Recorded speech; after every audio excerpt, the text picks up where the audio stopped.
আপু বুবলি আপুকে নিয়ে কাজ কবে দেখতে পাবো?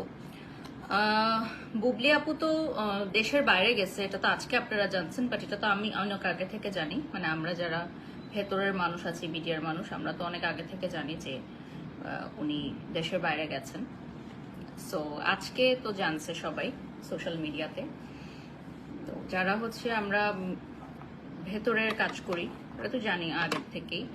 তো এখন আপুর সাথে কাজ হবে না, কারণ উনি দেশে নাই। দেশে আসলে হয়তো আবার কাজ হবে। লাইফে অনেক কিছু পার করে আজকে এখানে আসছি।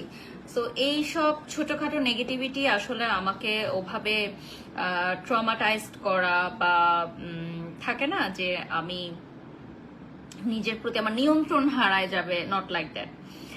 সো আমি হচ্ছে মানে যারা আসলে জানে না আমার ব্যাপারে তারা হয়তো ভাবতে পারে, বাট যারা আমার ব্যাপারে জানে তারা জানে যে আমি এগুলো আসলে কিছুই না, এর চেয়ে আরো অনেক ট্রমাটাইজ ঘটনা আমি পার করে আসছি। মতো কাজ করে যাও, কুকুররা ঘেউ ঘেউ করবে, তাবাসসুম লিখেছেন। না আপু, এভাবে বলা উচিত না কাউকে। মানুষ হচ্ছে মানুষই, কুকুর হচ্ছে কুকুর।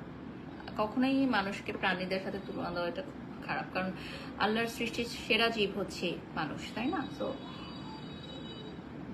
এ ধরনের কথা আপনারা লিখেন কেন? ভালো লাগে না, আমার কাছে ভালো লাগে না। মেয়েরা মেয়েদের অনেক বড় শত্রু, মেয়েরা মেয়েদের ভালো দেখতে পারে না, এটা কিন্তু ট্রু, এটা ট্রু।